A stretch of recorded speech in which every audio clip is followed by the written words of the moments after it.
চিন্তা করবি আমার আল্লাহ আমাকে সম্পদের মালিক বানাইছে, অহংকার কেন করব? আমি এই সম্পদটা আল্লাহর রাস্তায় ব্যয় করব, অসহায় গরিবদের পিছনে ব্যয় করব, এতিমদের পিছনে ব্যয় করব, কোরআনের মাহফিলের জন্য ব্যয় করব, মসজিদ মাদ্রাসার জন্য ব্যয় করব। আল্লাহর বান্দা ব্যয় করতে থাকে আখিরাতটাকে টার্গেট করিয়া। কসম খোদার, ওই বান্দা দুনিয়ার ধনী আখিরাতের ধনী, ঠিক না? গরিব দোস্তরা বলবে, হুজুর আল্লাহ তো আমাদেরকে সম্পদ দিলেন না, আমরা দুনিয়াতেও মাহরুম হয়ে গেলাম, মরণের পরেও কি জাহান্নামে যাব? না রে দোস্ত, না। গরিব হওয়ার পরেও যদি আমার মওলাকে না বলো, আল্লাহর গোলামি করতে থাকো, আজান দিলে মসজিদে হাজির হয়ে যাও, আল্লাহর জিকির আজকারের মধ্যে মশগুল থাকো, তোমার জন্য আমার নবী বড় সুসংবাদ দিলেন, এই গরিব দোস্ত, মরণের পর তুমি ধনীর চাইতে 500 বছর আগে জান্নাতে যাইবা।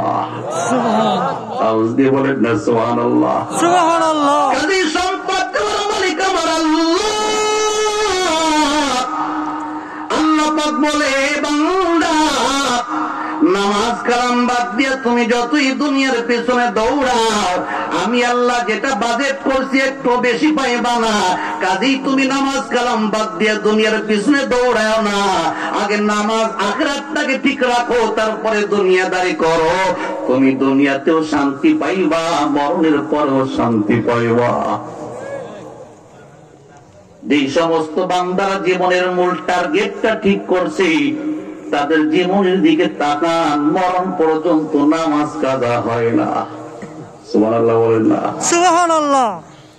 আব্দুল্লাহ ইবনে মুবারক রাহমাতুল্লাহির জামানায় আব্দুল্লাহ ইবনে মুবারকের বাড়ির সামনে একজন সাধারণ কামারের বাড়ি ছিল। আব্দুল্লাহ ইবনে মুবারকের ইন্তেকাল হয়ে গেল। আল্লাহর এক বান্দা আব্দুল্লাহ ইবনে মুবারককে স্বপ্ন যোগে জিজ্ঞাসা করে, হযরত, কবর জগতে আল্লাহ পাক রব্বুল আলামিন আপনার সাথে কেমন ব্যবহার করেছেন? আব্দুল্লাহ ইবনে মুবারক বলে, আলহামদুলিল্লাহ, আমার আল্লাহ আমার সঙ্গে ভালো ব্যবহার করেছে, আমাকে মাফ করে দিয়েছেন এবং আমার জন্য জান্নাতের নামটা লিখে দিয়েছে। সুবহানাল্লাহ, সুবহানাল্লাহ। তবে আমার বাড়ির সামনে একজন কামারের বাড়ি ছিল, সেও দুনিয়ার থেকে বিদায় নিয়ে কবর জগতে গমন করলো। আল্লাহ পাক রব্বুল আলামিন তার সাথেও ভালো ব্যবহার করেছেন, তাকেও মাফ করে তার নামটা জান্নাতি খাতায় উঠাই দিয়েছে। তবে আমি আব্দুল্লাহ ইবনে মুবারকের চাইতে তার জান্নাতটা অনেক বড়।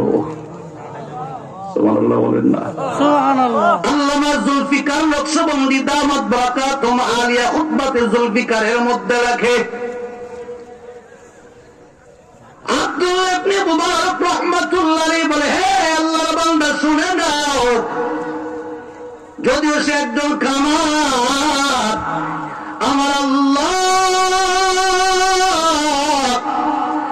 আমি আব্দুল্লাহ ইবনে মুবারকের চাইতে কামারের জান্নাতটাকে বড় বানায় দিয়েছেন। সুবহানাল্লাহ, সুবহানাল্লাহ। বলে, কারণটা কি, রহস্যটা কি একটু জানতে চাই? বলে, আমি বলতে পারবো না। কামারের বাড়িতে যাও, কামারের বিবির কাছে জিজ্ঞাসা করো তার মধ্যে কোন আমল ছিল। আল্লাহ বান্দার ঘুমটা বেরিয়ে গেল, সকাল হয়ে গেল, দৌড়ায় আব্দুল্লাহ ইবনে মুবারকের বাড়ির সামনে গিয়ে তালাশ করে এখানে কোন কামারের বাড়ি আছে কিনা। বলে, হ্যাঁ, আব্দুল্লাহ ইবনে মুবারকের বাড়ির সামনের বাড়িটা হলো কামারের বাড়ি।